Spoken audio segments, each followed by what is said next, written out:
Kisah berlatar di alam akhirat di mana semua jiwa mengantri di stasiun untuk tujuan akhir mereka selanjutnya. Pada scene ini kita semua para penonton berada di penglihatan sosok jiwa yang kebingungan yang menyadari jika dia kini sudah meninggal. Kemudian sosok jiwa itu dihampiri oleh sosok yang diduga sang malaikat dan memberi selamat pada jiwa tersebut karena menjadi jiwa yang sudah terpilih. Diketahui jiwa ini sebelumnya meninggal dunia setelah melakukan dosa besar, namun diberikan kesempatan mencoba lagi untuk kembali ke dunia. Namun sayangnya jiwa itu menolak karena perasaannya cenderung mengatakan akan menyusahkan ketika kembali ke dunia seperti itu lagi, yang rasanya dia mempunyai kenangan yang buruk di sana. Namun malaikat itu mengatakan jika tawaran ini tak bisa ditolak karena perintah bos besar atau Tuhan itu mutlak. Dan malaikat itu memperkenalkan dirinya jika namanya adalah pura-pura yang akan memandu si jiwa selama di dunia. Kemudian mereka lekas menuju gerbang dunia dan si jiwa itu diberitahu jika dia akan bereinkarnasi pada tubuh bocah bernama Kobayashi Makoto. Pura-pura tak bisa menjelaskan kenapa harus bocah itu karena itu adalah perintah sang Tuhan.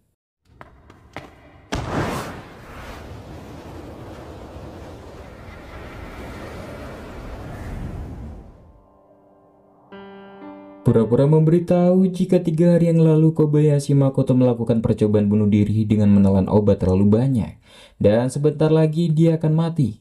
Setelah roh Makoto keluar, pura-pura meminta sang jiwa lekas masuk menjadi penggantinya. Dan ini dia, Colorful.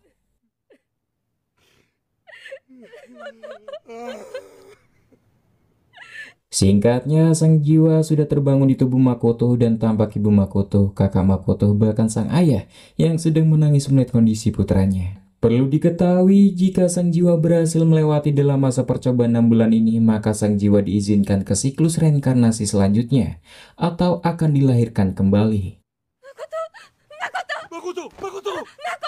Setelah Makoto sadar, semuanya, ayah, ibu, dan kakak sangat terkejut dan senang. Di sini sang jiwa yang langsung saja kita panggil Makoto meminta sang ibu untuk mengambilkannya sebuah cermin.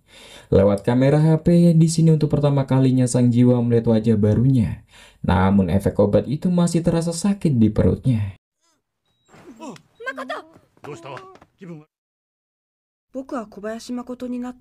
Selesai kejadian itu, Makoto dirawat seminggu dan setelah berbagai macam pemeriksaan tubuh, Makoto dianggap sehat tanpa ada kelainan apapun. Sang dokter hanya berpesan pada sang ibu untuk berikan kasih sayang dan perhatian yang tulus agar kejadian serupa tak terulang lagi.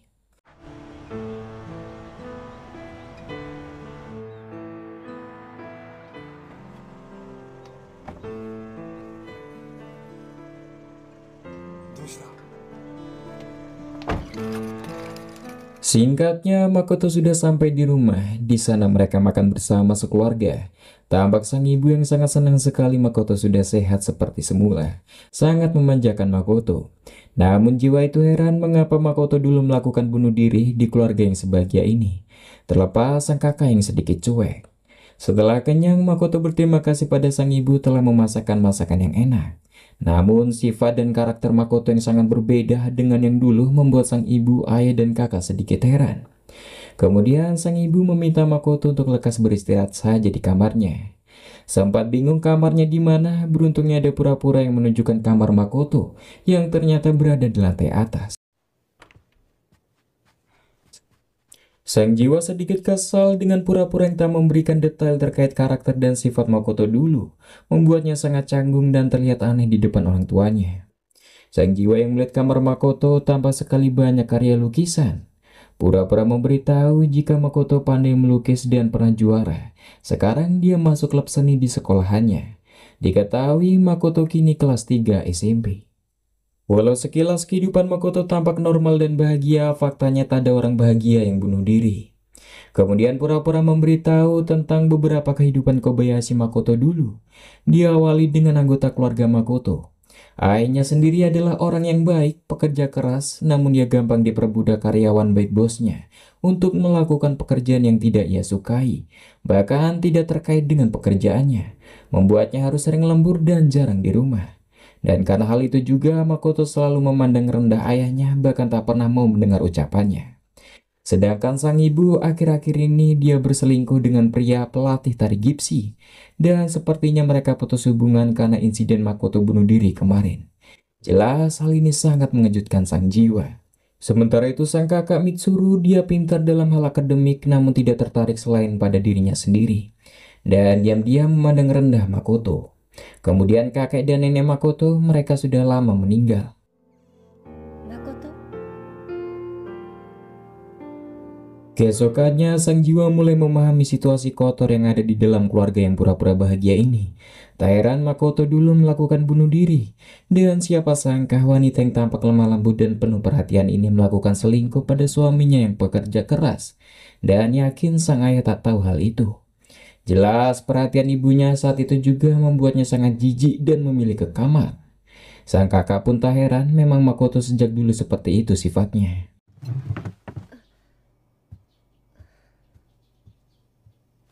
どうしたんだ誠。てか、あれがいつものあいつだろ。 Sang jiwa yang duduk di kamar tak sengaja menemukan ponsel milik Makoto. Anehnya tak ada nomor, tak ada email, tak ada pesan yang masuk. Namun ada satu foto gadis cantik di galerinya bernama Kuwabara Hiroka.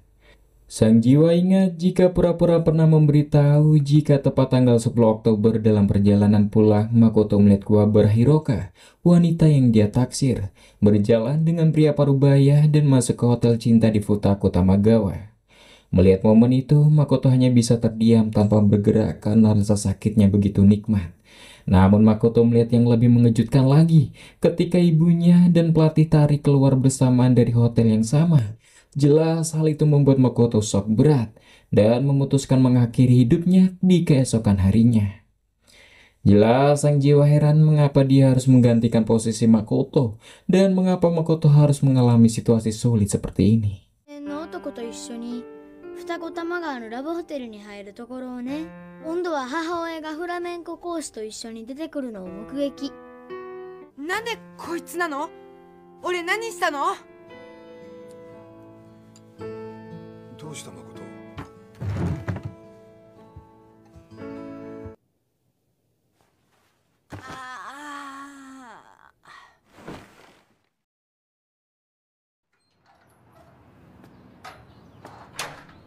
Setelah berhari-hari jarang keluar kamar, Makoto memutuskan untuk keluar. Di luar, Makoto bertemu dengan pura-pura dan menanyakan kondisinya. Makoto mengaku sejak diceritakan pura-pura kemarin kondisinya sangatlah memburuk. Pura-pura meminta Makoto makan yang teratur karena ibunya sudah repot-repot membuatkan untuk Makoto. Dan bertanya apakah sulit untuk memaafkan kesalahannya. Sang jiwa sendiri aslinya tak peduli dengan wanita tua itu, mengingat wanita itu bukanlah keluarga aslinya. Sang jiwa hanya menggantikan Makoto saja dalam masa percobaan ini. Namun, entah bagaimana semakin wanita itu menjalankan tugasnya sebagai ibu yang baik, membuat sang jiwa sangat jengkel dan kesal, bahkan muak. Kemudian sang jiwa bertanya apakah Makoto tak mempunyai teman. Pasalnya tadi menjenguk dirinya sama sekali saat izin sakit dari sekolah. Dan memang faktanya Makoto memang tak mempunyai teman sama sekali. 友達は一人もいなかった。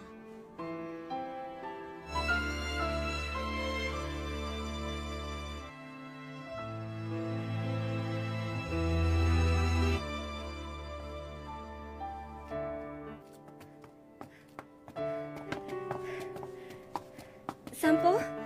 よかった。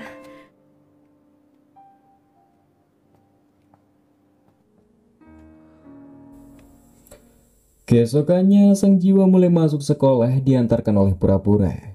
Sang jiwa sendiri aslinya tak begitu peduli dengan sekolah atau semacamnya, lagian ini adalah hidupnya Makoto. Tapi rasanya ini lebih baik daripada dia mengurung diri terus di kamar. Saat masuk kelas, semuanya terheran melihat Makoto karena kabarnya Makoto sudah meninggal dunia karena bunuh diri. Tampak semuanya juga tak peduli dengan kehadirannya karena Makoto memang tak mempunyai teman dan tak ada yang mau berteman. Namun ada satu gadis cupu bernama Soko yang benar-benar terkejut dan sedikit malu dengan Makoto. Setelah sang guru masuk, lekas dia menanyakan keadaan Makoto. Makoto di sini menjawab dengan lantang, dia sudah sangat baikan berkat doa teman-teman dan berjanji akan mengejar pelajaran yang sudah tertinggal. Jelas teman-temannya terheran tak biasa Makoto banyak bicara seperti ini.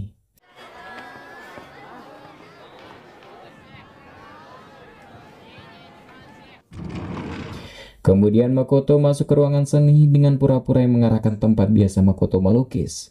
Di sana ada lukisan terakhir Makoto, yaitu seekor kuda dengan suasana langit yang masih polos. Tak lama kemudian datang kabar Hiroka yang menghampiri Makoto dan tak menyangka Makoto benar-benar masih hidup. Hiroka mengaku jika ia sempat mencemaskan Makoto kemarin.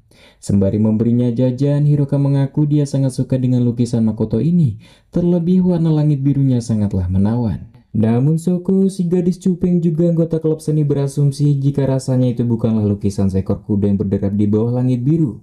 Tapi Soko berpikir lukisan itu lebih mirip seekor kuda yang menuju ke permukaan setelah menjelajahi kedalaman laut yang tenang. Hal itu terlihat dari warna birunya yang lebih terang di atas. Tapi semuanya sama saja tergantung segi pandangan masing-masing. Setelah Hiroka pergi, Soko kembali mendekati dan ingin mengajak Makoto untuk melihat seminar. Sayangnya Makoto yang kurang suka dengan Soko sekaligus kesal menolak ajakan itu, membuat Soko benar-benar yakin jika kini Makoto yang sekarang sangatlah berbeda. Ia lebih suka dengan Makoto yang dulu. Singkatnya di rumah, sang ayah mendapat kabar dari guru Makoto Pasawada jika Makoto sangat berbeda hari ini, tampak lebih ceria dan positif daripada biasanya. Sang ayah dan sang ibu juga senang Makoto sudah berubah, memintanya menjalani semuanya pelan-pelan dan jangan terlalu pikirkan apa kata orang lain. Sempat bercanda di sana, namun Makoto yang masih muak dengan mereka semua memilih meninggalkan meja makan.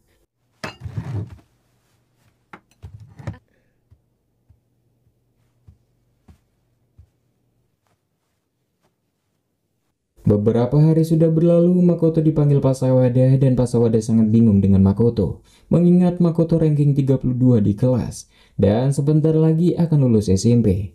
Mustahil dengan nilai yang sangat buruk Makoto bisa masuk SMA negeri. Mungkin hanya beberapa SMA swasta dengan reputasi yang buruk saja yang mau menerima.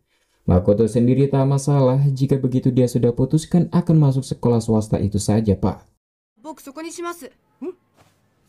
Singkatnya, Makoto yang berada di ruangan seni kembali dihampiri oleh Soko yang terus-terusan menanyakan mengapa Makoto sekarang tampak aneh tak seperti biasanya, membuatnya sangat heran. Jelas Makoto sangat kesal dengan Soko yang terus-terusan menanyakan hal itu. Hingga akhirnya Hiroka datang. Hiroka sendiri bukanlah anggota klub seni, namun ia suka mampir ke ruangan seni. Menyadari ada Hiroka membuat Soko kembali ke tempatnya dan tampak Soko sendiri yang tak berbakat dengan seni melukis, namun ia hanya ingin dekat dengan Makoto saja. Setiap hari Makoto pun selalu singgah di ruangan klub seni untuk menenangkan dirinya, sekaligus agar bisa bertemu dengan Hiroka pastinya, yang selalu mampir. Walau kehadiran dan ucapan Soko di sini sangat membuat Makoto kesal, namun duduk di depan lukisannya sendiri adalah satu-satunya tempat yang membuat Makoto merasa tenang. Paginya di rumah ibu Makoto sudah menyiapkan masakan yang enak untuk anak-anaknya sebelum berangkat sekolah. Walau begitu, perasaan muak dan kesal terhadap ibunya ini membuat Makoto tak nafsu dan lebih memilih makan pakai bun cabai dengan nasi saja. Namun sifat acuh itu membuat sang kakak juga sedikit kesal pada adiknya dan pamit berangkat. Di sini si ibu mencoba mengawali pembicaraan jika sang ayah tak bisa ikut makan bersama karena lembur kerja. Kemudian tadi Pasawada menelpon jika Makoto lebih memilih masuk ke sekolah SMA swasta yang buruk seusai nanti kelulusan SMP. Sang ibu tak masalah jika itu adalah pilihan Makoto.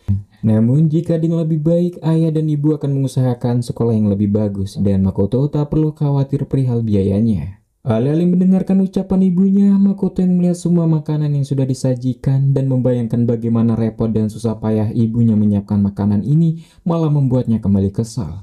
Di sini sang jiwa heran mengapa ibu Makoto ini berusaha menjadi ibu yang bertanggung jawab, namun tidak dengan pasangannya. Dan spontan mengungkapkan jika dia merasa jijik dan ingin muntah jika harus makan berdua denganmu. Jelas ucapan itu menyakiti hati sang ibunya. あんたと二人で飯なんか食ってるとなんかもう吐きそうだよね。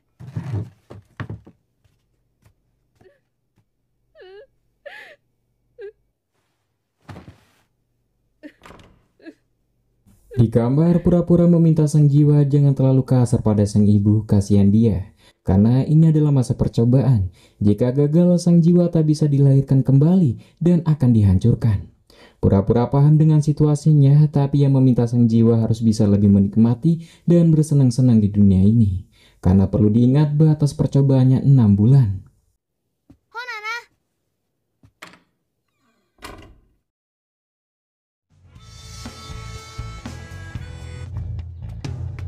Keesokannya, sang jiwa mencoba tampil beda dengan merubah gaya rambutnya, dan hal itu berhasil membuat Hiroka pangling dan memujinya. Bahkan tak biasa, satu kelasnya bernama Saitome ini menyapa dan memuji sepatu baru Makoto yang sangat keren. Seperti biasa, Makoto menyempatkan dirinya masuk ke ruangan seni ditemani Hiroka. Dan Soko datang mengaku jika dia tak suka dengan gaya rambut Makoto yang sekarang karena sangat tak cocok. Tapi jelas komentar itu membuat sang jiwa sangat kesal. Di sini sang jiwa menyukai jajan yang dibawa Hiroka, rasanya sangat enak. Hiroka sendiri mengaku jika ia beli di toko bernama Himitsu di Nikotama. Dan mereka lanjut berbincang bersama, jelas membuat Soko cemburu.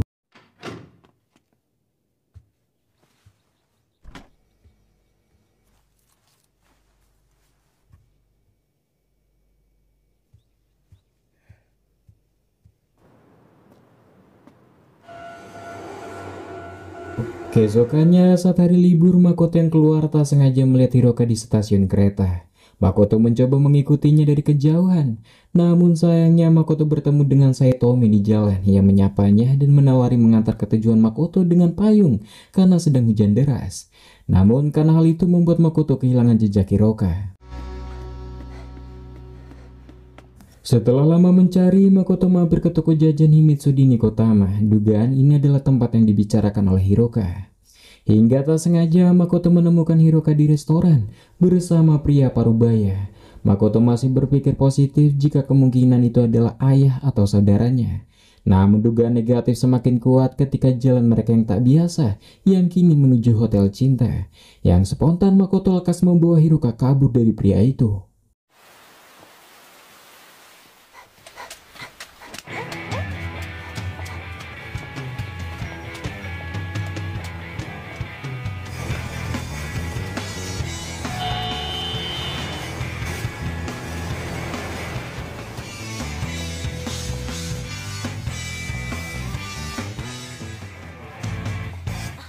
Di sini Hiroka yang basah kuyup benar-benar heran dan capek dibawa lari oleh Makoto hingga sejauh ini. Makoto bertanya siapa om-om barusan. Hiroka mengaku jika dia adalah orang yang sudah banyak membantunya. Mereka berdua berkenalan melalui sosial media hingga akhirnya mempunyai hubungan yang cukup bagus. Jelas Makoto sedikit heran dan kecewa di sini. Hiroka menjelaskan jika barang-barang yang dia inginkan sangatlah mahal, entah pakaian, tas, ataupun aksesoris. Dia tak mampu membeli semua itu jika mengandalkan uang sakunya. Lagian dia hanya perlu melakukan 3 kali begituan dengan pria itu agar keinginannya terpenuhi. Karena om-om tadi sudah menunggu Hiroka pamit untuk kembali. Dan jika mau, Hiroka bisa mengajak Makoto ke hotel bersamanya dan bisa main 2 kali dengan Makoto. Walau itu adalah tawaran yang menggiurkan, Makoto berusaha menolak kuat-kuat. Dan saat akan pamit pergi, Hiroka mengaku jika lari di bawah hujan barusan tadi sangatlah menyenangkan.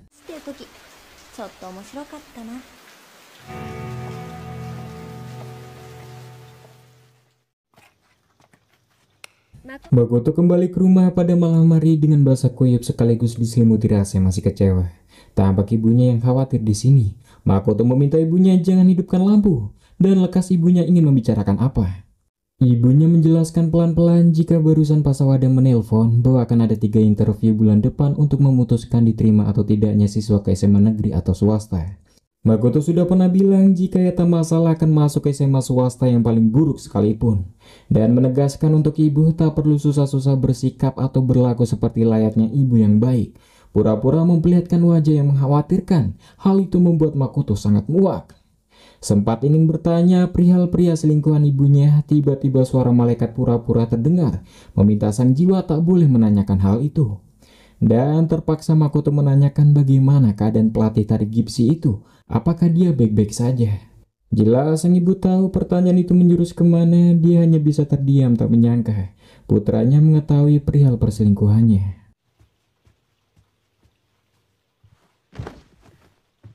Pada malam itu Makoto memilih menyendiri di kuil karena muak dengan situasi rumah. Hingga tengah malam Makoto dihampiri berandalan yang ingin merampas semua barangnya. Karena Makoto tak bawa uang, sepatu barunya terpaksa diambil sembari menghajarnya. この高そうな靴でももらっとくか。おら誠 Setelah tersadar, Makoto sudah di rumah setelah pulang dari rumah sakit. Tampak ibunya yang sedang menunggu dan memberitahu jika Mitsuru kakaknya yang membawa Makoto ke rumah setelah dihajar preman saat malam kemarin. Dan menanyakan Makoto ingin makan apa. Untuk sekian kalinya Makoto muak dengan sikap ibunya yang seolah-olah tak ada apa-apa. Dan bertanya bukankah ada urusan yang lebih penting di luar sana. Sang ibu sendiri tak bisa menjawab dan lebih memilih membiarkan Makoto sendirian untuk beristirahat. Keesokannya, Soko datang untuk menjenguk sembari membawa jajan untuk Makoto dan menanyakan keadaannya sekarang. Makoto mengaku dia baik-baik saja, minggu depan ia bisa masuk sekolah. Di sini asalnya Makoto kurang suka ngapain Soko menjenguknya. Dan Soko bertanya apakah Makoto dan Hiroka ada hubungan, karena ada seseorang yang melihat kalian berdua berada di Nikotama kemarin. Dugaan Makoto itu pasti adalah Saitome. Dan Soko bertanya apakah Makoto berubah akhir-akhir ini karena Hiroka, mengingat banyak info negatif tentangnya. Padahal Makoto yang Soko kenal, dia sangat lugu, penyendiri dan terkadang menanggung duka citanya sendirian. Sang jiwa tak menyangka Makoto adalah pria yang seperti itu, sembari menunjukkan jika dia sama seperti laki-laki yang lainnya suka majalah dewasa. Si Makoto yang lugu dan transparan juga mempunyai hasrat manusia pada umumnya. Sembari merayu Soko, walau Soko kurang cantik selagi wajahnya ditutupi bantal tak masalah. Dan jelas perbuatan Makoto ini membuat Soko sangat marah dan kecewa sembari pergi. 何よあの子何したの？いいんです。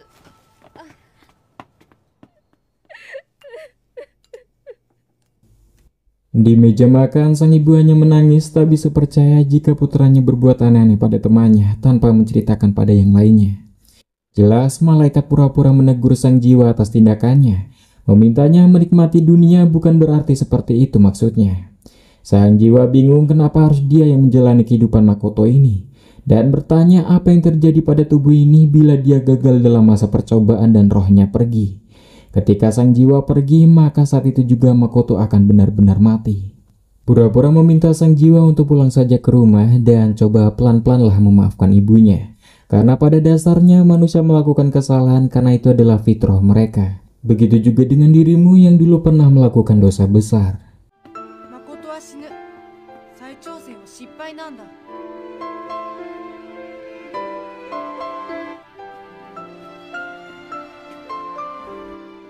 Sang jiwa sendiri masih enggan pulang dan lanjut berjalan-jalan tanpa tujuan. Hingga sampai di stasiun tak sengaja ia bertemu dengan Saitome yang sedang mencari tiketnya yang hilang. Dan Makoto memberitahu jika tiketnya itu terselip di antara halaman buku. Singkatnya, Saitome mengetahui Makoto tak ada tujuan, mengajak Makoto untuk ikut bersamanya. Melihat sejarah Tamaden atau kereta listrik yang rutenya dari Shibuya ke Futaku Tamagawa, di mana rel pertamanya dibuat pada tahun ke-44 Showa. Hingga kini sudah memiliki banyak rute dan banyak perkembangan. Saitome sendiri asalnya ada les hari ini, namun karena malas masuk, ia pergi jalan-jalan sendirian. Jika ditanya akan masuk sekolah SMA mana setelah kelulusan, Saitome sama sekali belum memikirkannya. Karena dia sangat bodoh, dia tak peduli masuk sekolah mana saja. Kemudian Saitome mengajak Makoto melihat sisa-sisa rel Tamaden di masa lalu yang masih ada di kota. Dan tak bagaimana Makoto pun menikmati jalan-jalan bersama Saitome. 線路の模様になってるよ。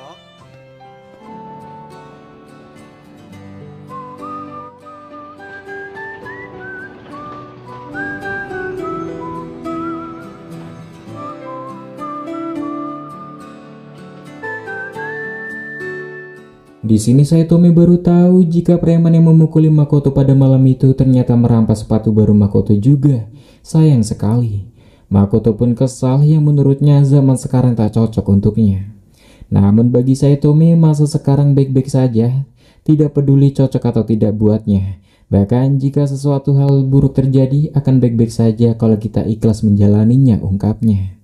Dan Saitomi pernah mendengar jika ada toko yang menjual sepatu dengan diskon besar-besaran, lain waktu mereka bisa beli di sana. Makoto yang masuk sekolah semuanya menatapani penampilan Makoto yang penuh dengan perubahan. Namun ia tak memperdulikannya dan menyapa teman barunya, Saitomi. Sejak saat itu, Makoto tak peduli ada orang yang menyapa halo atau tidak sendirian saat istirahat atau jam pelajaran. Selagi dia mempunyai teman mengobrol, hal itu cukup membuat Makoto senang dan membuatnya tak peduli dengan yang lainnya.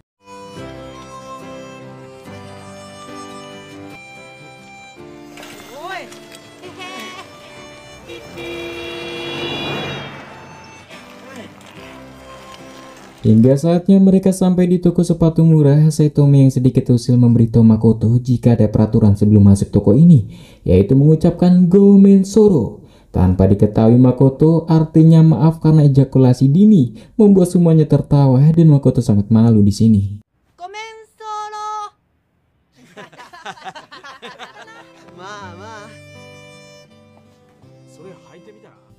Tapi pada akhirnya mereka mendapatkan sepatu yang jauh 4 kali lebih murah daripada harga di online. Mengingat sebentar lagi ujian, rasanya mereka berdua sangat santai mengenai itu. Saitomi ingat jika orang tuanya memintanya masuk ke SMA negeri, padahal keluarganya sangat miskin dan dia banyak saudara. Tapi rasanya SMA swasta Tamagawa tak terlalu buruk untuk dirinya mendaftar. Makoto sangat paham dengan keadaan Saitomi dan mereka mulai bertukar makanan. Makoto dengan ayam gorengnya, Saitomi dengan bakpao isinya. Di tengah makan mereka, rasanya Makoto mantap ikut Saitomi masuk ke SMA swasta Tamagawa itu. Saitomi senang jika ada kawan. Rasanya dia bisa lebih termotivasi jika Makoto juga ikut. Hari-hari menjelang ujian akhir, mereka semakin akrab bahkan belajar bersama.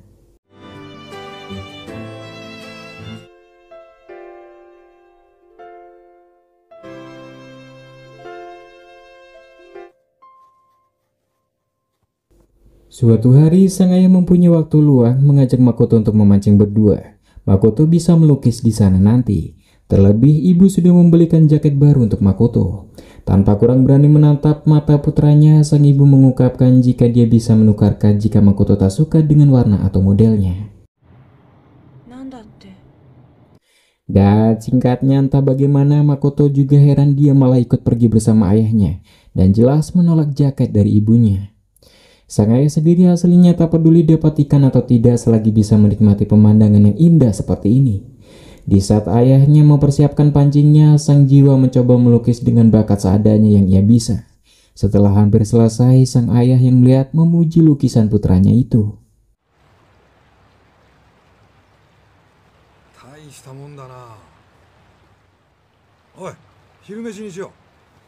Saat makan siang, sang ayah meminta Makoto untuk makan karena ibu sudah repot-repot menyiapkan semua ini. Dan memberitahu jika sang ibu kesehatan mentalnya hampir sampai batasannya. Dia sangat shock berat ketika mengetahui Makoto menelan semua pilnya kemarin. Terlebih setahun yang lalu, ibu hambruk saat nenek meninggal. Walau ibu dan nenekmu tak begitu akur, tapi saat nenek dirawat, ibu benar-benar merawatnya dengan kasih sayang. Walau pada akhirnya nenek tetap meninggal tanpa sempat mengucapkan terima kasih. Dan untuk sekarang pasti sangat menyakitkan ditolak putranya sendiri seperti ini. Terlebih sang ayah kurang bisa memperhatikannya karena kerjaan. Dan tak jarang ibu mengeluh tidak bisa tidur setiap malam. Hingga saat Makoto mencoba melakukan bunuh diri dengan memakan banyak obat, ayah baru sadar jika pil itu adalah obat penenang milik ibumu. Ayah sendiri tak memaksa untuk Makoto tiba-tiba memperlakukan ibu dengan baik. Tapi yang perlu diketahui, saat Makoto terbangun di tengah kritis dan masih hidup sampai saat ini, ibumu dan ayah bahkan kakak benar-benar sangat bersyukur untuk hal itu.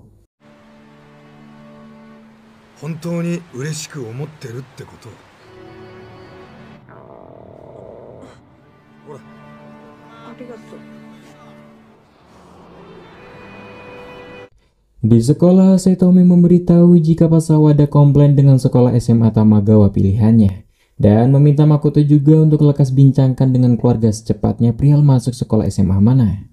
Di ruang seni, tak sengaja Makoto bertemu dengan Hiroka.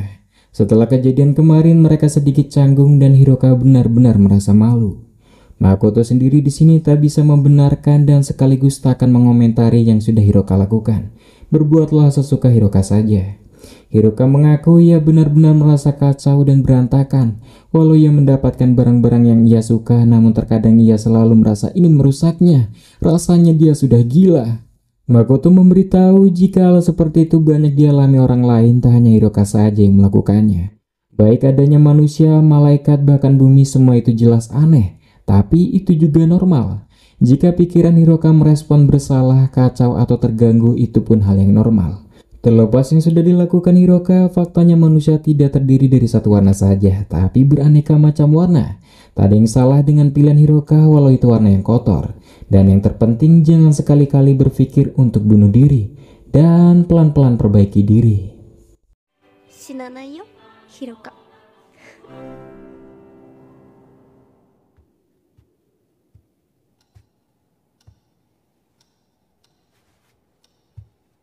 Malamnya, tak biasa kakaknya Mitsuru meminta Makoto untuk turun karena ada yang ingin dibicarakan sebelum makan malam.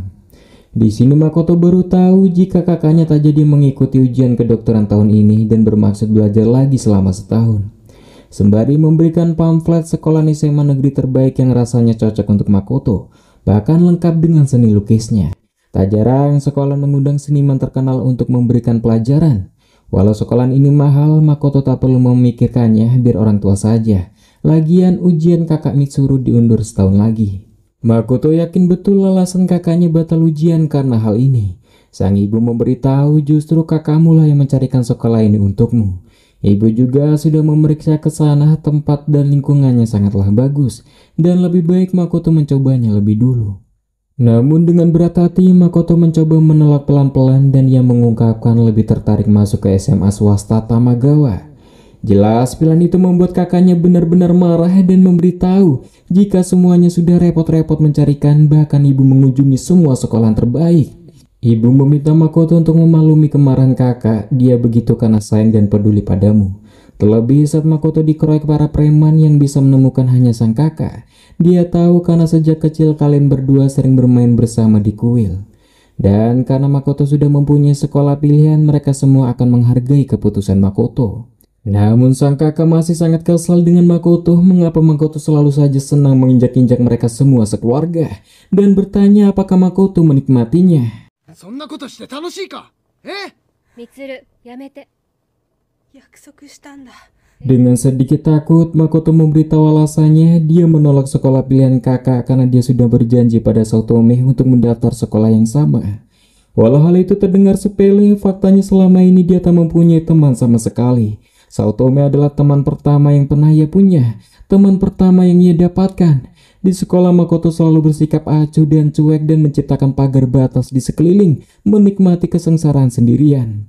Namun Saotome selalu mau mengajaknya berbicara tentang berbagai hal, bahkan membeli sepatu dan belajar bersama. Dan hal itu membuatnya senang, perasaan tak pernah ia rasakan sebelumnya. Sebab itu juga ia ingin masuk ke sekolah yang sama dengannya, berharap bisa mendapatkan teman yang lebih banyak lagi. Itulah alasannya. 他にも友達作りたいんだだから早乙女くんと一緒の高校行きたいんだ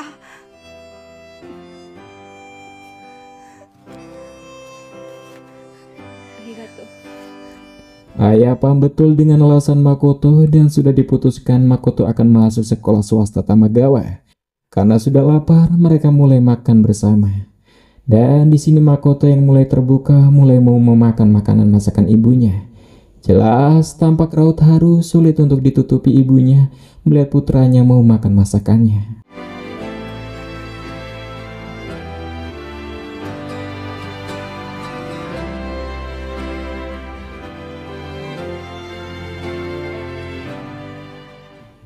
Karena batas percobaan di dunia ini akan habis, Makoto menemui Saotome dan memberitahu kemungkinan diriku yang sekarang tidak akan sama dengan diriku esok hari. Dan jika itu terjadi, meminta Saotome untuk jangan acuhkan dirinya. Entah apa maksudnya, Saotome mau berjanji. Kemudian Makoto mampir ke ruangan seni untuk menemui Shoko dan meminta maaf atas kelakuannya yang buruk pada Shoko selama ini. Yang rasanya hanya Shoko yang mengenal dirinya lebih baik daripada yang lainnya. Menurut Shoko sendiri itu karena kita sama, dia juga sering diganggu, oleh sebab itu dia sangat peduli dengan Makoto.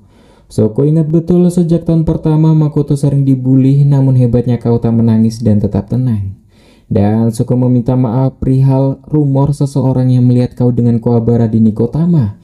Faktanya Soko sendiri yang melihat, itu bukan Saotome. Saotome adalah pria yang baik dan tak pilih-pilih teman. Dan jujur saja alasannya masuk ke klub seni agar bisa berteman denganmu, meskipun ia payah dalam menggambar. Dan berkat Makoto ia bisa menjadi lebih kuat lagi. Hingga Soko menyadari ekspresi dan sifat Makoto mulai sama seperti Makoto yang dulu, membuatnya sangat senang.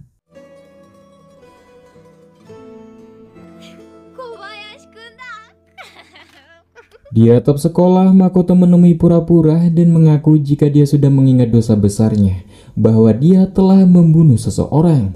Aku membunuh diriku sendiri. Bisa dibilang aku adalah jiwa Makoto Kobayashi yang telah bunuh diri bersama ingatan masa lalunya yang tergambar kembali. Di mana dia yang sudah habis-habisan dibully setiap harinya harus melihat wanita yang dia suka masuk dengan pria tua ke dalam hotel. Bertepatan ia juga melihat ibu kandungnya berselingkuh dengan pelatih tari. Karena tekanan lingkungan yang buruk mulai menghancurkan mentalnya, hingga tak sengaja Makoto melihat ibunya menyembunyikan banyak obat, dan ia memutuskan untuk bunuh diri dengan menelan semua obat itu sekaligus.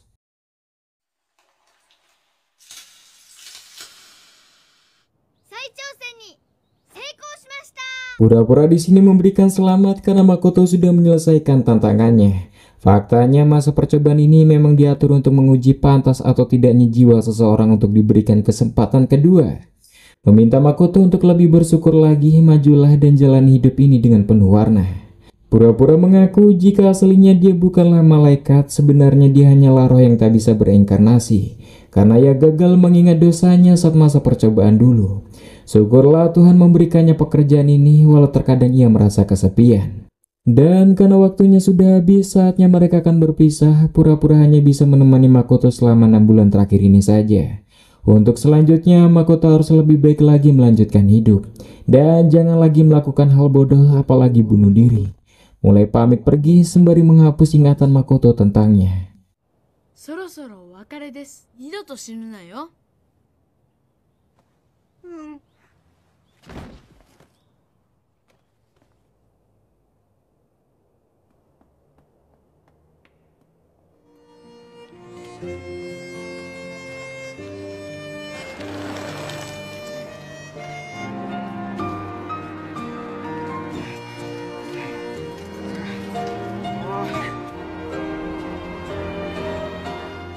僕は生きてます。 Tamat! Ending yang membagongkan. Walau ada akhir-akhir yang sedikit bahagia seperti Makoto sudah bisa lebih terbuka dan mulai berani berteman dan lain-lainnya. Sayangnya penyakit di keluarga ini masih ada guys. Namun tak dijelaskan mengapa ibunya harus selingkuh. Kemudian menjalankan tugasnya dengan baik di rumah seolah-olah tak ada yang terjadi. Jelas hal itu membuat sang anak tahu kebobrokannya pasti muak. Tapi pada intinya sebesar apapun masalah jangan sampai mengakhiri penderitaan dengan cara kematian. Perbaikilah satu persatu pelan-pelan saja dibarengi berserah diri pada Tuhan. Jika lingkungannya toksik banget, minggat akan lebih baik guys, demi mentalmu. Dan untuk selingkuh aslinya adalah sebuah pilihan, bohong kalau nggak disengaja. Itu sudah pasti penyakit, sekali punya riwayat selingkuh susah untuk sembuhnya. Saya Zen undur diri, dadah, assalamualaikum.